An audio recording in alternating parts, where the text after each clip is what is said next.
नमस्कार। आपका बात पच्चीसी में स्वागत है। तो बात पच्चीसी में हम एक गांव की और एक गांव के मिस्त्री की खाती की बात कर लेते हैं। वे एक गांव था, बड़ा अच्छा खासा गांव था और उसके अंदर जो है वो कई मिस्त्री रहते थे, अलग अलग तरह के। तो एक खाती भी रहता था और वो सारे जो उसके जो धनी लोग थे या गरीब भी लोग थे, वो एक खाती से अपना सामान बनाना पसंद करते थे, क्योंकि वो ज़्यादा एफिशिएंट था। वो जल्दी बना के दे देता था, उसके पास लकड़ी भी रहती थी, उसके पास अच्छे कारीगर भी थे और रेट भी उसकी ठीक ठाक थी। तो पंचायत का भवन बना। तो पंचायत के भवन में भी देखिए, खिड़की दरवाज़ों की, फर्नीचर की तो ज़रूरत होती है, कुर्सी टेबल की। तो वो ठेका भी जो है वो उस खाती को मिल गया। तो वहाँ पे विरोध प्रदर्शन हुआ कि इस खाती को क्यों मिला जा रहा है। तो सरपंच ने कहा, देखिए जी, हमें इतने इतने समय में 3 महीने में भवन तैयार करना है और ये काम करना है।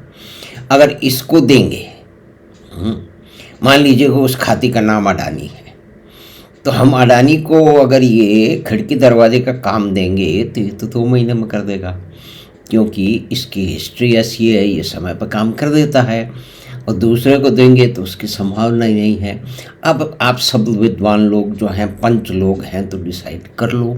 लेकिन वहाँ पे कुछ जो दूसरे खाती थे, उनके चाहने वाले थे, तो उन्होंने ऊधम मचाया कि सब काम एक कोई थोड़ी दे देंगे। तो फिर सरपंच ने कहा कि देखिए, हमें आप तय कर लो कि भाई ये पंचायत का भवन सही तरह से बन के बारिश आने से पहले तैयार हो जाएगा, पंचायत की सभाएं यहाँ होने लगेंगी या नहीं लगेंगी, हमको सरकार को बजट का हिसाब देना है, तो आप डिसाइड कर लो। तो भारत में भी यही हो रहा है, यानी कि अडानी अंबानी के नाम पे खूब गालियाँ बकी जा रही हैं। इस देश का पूरा एक लंबा इतिहास है जहाँ पे वेल्थ क्रिएटर को, यानी कि जो उद्यमी हैं, जो अपने उद्यम से काम करते हैं, उनका विरोध किया जाता है। पहले टाटा बिरला को गाली दी जाती थी, आजकल A1 A2 यानी कि अडानी अंबानी, कोई भी पहले आगे पीछे है, यूं ही देख लीजिए, एक ही बात है। तो ये विजिंग जम का जो पोर्ट है, ट्रांसशिपमेंट पोर्ट है। और देखिए, देश की जो प्रॉस्पेरिटी है, जीडीपी है, जिसके बारे में कुछ विद्वान मानते हैं कि उसका कोई मतलब नहीं होता, यानी कि एक गांव के सब लोग मिला करके अगर खेती बाड़ी से जो है वो, मान लीजिए एक संख्या के तौर पे 50 लाख रुपए का खेती का सामान जो है वो शहर में जाके बेच आते हैं, और एक दूसरा गांव है जहाँ पे विभिन्न कारणों से वो सिर्फ 20 लाख का ही जो है वो सामान बेच पाते हैं, तो क्या दोनों गांवों की इकोनॉमिक स्थिति, यानी कि वित्तीय स्थिति, वहाँ के स्कूल, वहाँ के लोगों का रहन सहन बराबर होगा? लेकिन बराबर तो होगा नहीं। लेकिन हमारे देश में बहुत सारे ऐसे विद्वान घूम रहे हैं जो कहते हैं जीडीपी से कुछ नहीं होता। तो खैर, उनकी बात छोड़ देते हैं, हम दोबारा आ जाते हैं A1 A2 पर, यानी कि अडानी अंबानी पे। डिजिटल क्रांति से, यानी कि डिजिटल क्रांति जो इस देश में हुई है, जो घर घर में बच्चे बच्चे के पास में जो इतने सारे मोबाइल फ़ोन पहुँचे हैं, इंटरनेट कनेक्टिविटी हुई है, उससे लोगों का काम सुगम हो गया है। उससे लोग पढ़ाई भी कर रहे हैं, उससे लोग सूचनाएं भी प्राप्त कर रहे हैं, उससे लोग नौकरियों में भी अप्लाई कर रहे हैं, उसके लोग व्यापार भी कर रहे हैं। भाई देखिए, सरकारी क्षेत्र में तो कुल मिला के 2 करोड़ के आसपास जॉब है, तो बाकी सब लोग कहाँ काम कर रहे हैं? वो प्राइवेट सेक्टर में काम कर रहे हैं, वो अपना व्यापार चला रहे हैं, छोटा मोटा चला रहे हैं, खुद काम कर रहे हैं, या 1-2 लोगों को और भी रोजगार दे रहे हैं। लेकिन उनसे तो हमें इस बारे में तो क्या मतलब है, हमें तो गाली देनी है। तो ये गाली देने के एक अनुसंधान में एक पूरा का पूरा एक है, उसके कारण तो देखिए राजनीतिक है। कुछ लोगों को पसंद नहीं है कि सत्ता बदल जाए, कोई दूसरे लोग सत्ता में आ जाए, एक ही लोग हमेशा से सत्ता में रहे, ऐसी उनकी चाहत है। लेकिन अब जनता तो क्या करें, जनता दूसरों को चुन रही है, तो फिर वे जम पोर्ट पे आ जाते हैं, जो कि एक ट्रांसशिपमेंट पोर्ट है। यानी कि ट्रांसशिपमेंट यूँ होता है कि एक शिप से कंटेनर उठा के दूसरे शिप में डाल दिए जाते हैं। जैसे कि रेलगाड़ी का डब्बा जो है वो यहाँ से कलकत्ता जाने वाली या फिर बम्बई जाने वाली कई ट्रेन में कई डब्बे जोड़ दिए जाते हैं और उनको मारवाड़ा जंक्शन पे या कहीं बीच में कोटा जंक्शन पे दूसरी गाड़ी के साथ जोड़ दिया जाता है। तो यही ट्रांसशिपमेंट जो होता है ये बहुत महत्वपूर्ण एक्टिविटी है शिपिंग की। और भारत का शिपिंग के हिसाब से नंबर 16 है। 7,500 किलोमीटर से लंबी हमारे पास जो है वो समुद्र की भूमि है, सी कोस्ट लाइन बोलते हैं उसको, वो है। और लेकिन हमारा जो नंबर है वो हम इकोनॉमिक में तो 5वें पे पहुंच गए 10वें से, और उस पे अब दीजे जा रहे हैं, तीसरे में जाने वाले हैं। लेकिन हम शिपिंग में बहुत पीछे हैं क्योंकि कनेक्टिविटी नहीं है। पोर्ट के ऊपर जो है वो आधुनिक पोर्ट नहीं है, पोर्ट की एफिशिएंसी जो है वो बहुत कम रही है। तो पोर्ट के क्षेत्र में बहुत सारा काम करना बाकी है। अब पिछले दिनों से तो हो रहा है कि एक आकलन के हिसाब से, यानी कि टर्न अराउंड टाइम, यानी कि सामान कितनी देर में चढ़ या उतर जाता है, उसके कुछ आंकड़े हैं जो 2010, 11, 12 और उसके बाद में 2020 और 22 के हिसाब से हैं, यानी कि कितना एफिशिएंसी में बदलाव हुआ है।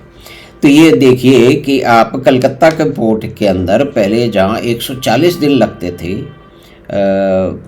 40 आवर लगते थे, अब 83 घंटे लग रहे हैं, मतलब 80 घंटे के आसपास काम हो रहा है। हल्दिया पोर्ट में तो 50 के आसपास पहुंच गया, 100 के आसपास से। और JNPT में 60 घंटे से अब 28 घंटे हो गया। लेकिन अब दुनिया पे नज़र डालें, ये तो हमने भारत पे नज़र डाल ली ना, लेकिन हमको दूसरी दुनिया में दूसरे देशों से भी तो तुलनात्मक अध्ययन करना पड़ेगा ना, तभी तो बात मालूम पड़ेगी। तो तुलनात्मक अध्ययन में तो ये निकलता है साहब कि जो है वो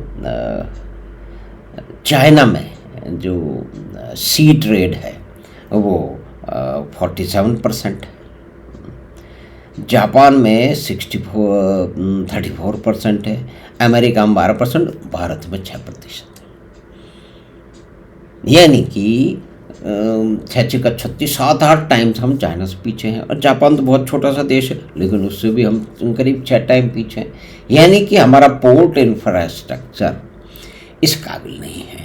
अगर पोर्ट बनाए जाएं, नए नए पोर्ट हों, जैसे अडानी का पोर्ट है, वो सबसे आधुनिक पोर्ट है, लेकिन ये बताया जा रहा है कि उनको क्यों दिया जा रहा है। तो वो ही जो गांव के खाती वाली कहानी है कि अगर हमको कोई तरह से पंचायत का भवन में खिड़की, दरवाजे और फर्नीचर, टेबल, कुर्सी अगर हमें बाहर से नहीं मंगवाना है, उनके शहरों से नहीं मंगवाना है, एक तो रास्ता ये है कि शहरों से जाइए और ख़रीद लाइए, महंगा मिलेगा, और उसके कारण आपके गांव में कोई जो किसी को रोजगार नहीं मिलेगा। दूसरा है कि जो सबसे निपुण खाती है उससे ये बनवा लिया जाए। तो यही बात अडानी अंबानी पर लागू होती है। लेकिन हमें क्या, तो सब ये जो विझिंजम का पोर्ट है ये केरल में है। केरल में वामपंथियों की सरकार है और इस पोर्ट को डिले किया गया। उसके बहुत सारे कारण हैं। एक चीन द्वारा सपोर्टेड जो है वो पोषित जो एक न्यूज़ क्लिक नाम की एक संस्था है, जिसके ऊपर कुछ मुकदमे भी चल रहे हैं कि उन्होंने चीन से पैसा ले करके उनकी बड़ाई के लिए उस तरह की खबरें छापी। तो उन्होंने इस झंझट को आगे बढ़ाया और अपने हिसाब से तोड़ मोड़ के सामने रखा। लेकिन अब विझिंजम पोर्ट जो है वो शुरू हो चुका है, एक बहुत बड़ा मदरशिप वहाँ पे आ चुका है और कहते हैं कि करीब 8,000 करोड़ का इन्वेस्टमेंट है, जिसमें सेंट्रल गवर्नमेंट ने भी धन लगाया है और स्टेट गवर्नमेंट में नहीं, यानी कि वामपंथी सरकार को। तो ये तो समझ में आ गया कि ये जो एक ट्रांसशिपमेंट का पोर्ट है वो देखिए कि पोर्ट बनेगा, वहाँ पे एक्टिविटी होगी तो कुछ लोगों का जीवन उससे निश्चय ही अफेक्टेड होगा। तो ये कॉस्ट बेनिफिट एनालिसिस करनी पड़ेगी कि अधिक लोगों का जो है वो फ़ायदा है वो उसमें है या कुछ लोगों में। तो खैर बेटर सेंस प्रिवेल्ड और वो जो झंझट होने वाला था वो समाप्त हो गया अभी जिनजिंग में, और वहाँ पे एक बहुत बड़ा मदर जो है वो शिप आ चुका है। और कहते हैं कि 2028 और 27 के बाद में 20,000 करोड़ से ज़्यादा का इन्वेस्टमेंट हो जाएगा, जिसमें जो है ये अडानी जी जो हैं उनको गांव का खाती समझ लीजिए कि वो 10,000 करोड़ रुपए अपने तरह से लगा देंगे। और उन्होंने इतनी निपुणता हासिल की है इस क्षेत्र में कि इजराइल का पोर्ट भी उनके पास है, लंका का एक पोर्ट भी उनके पास आ गया जिसमें अमेरिका का इंटरेस्ट है। तो जो अमेरिका का इंटरेस्ट है और हमारे देश के आदमी को काम मिल रहा है, हमारे देश की कंपनी को काम मिल रहा है, तो उससे हमें हमारे पेट में क्यों दर्द होना चाहिए। लेकिन एक हमारे तरह की जैसी राजनीति में है वैसी है, क्योंकि हम राजनीतिक डिस्कशन कर नहीं रहे हैं।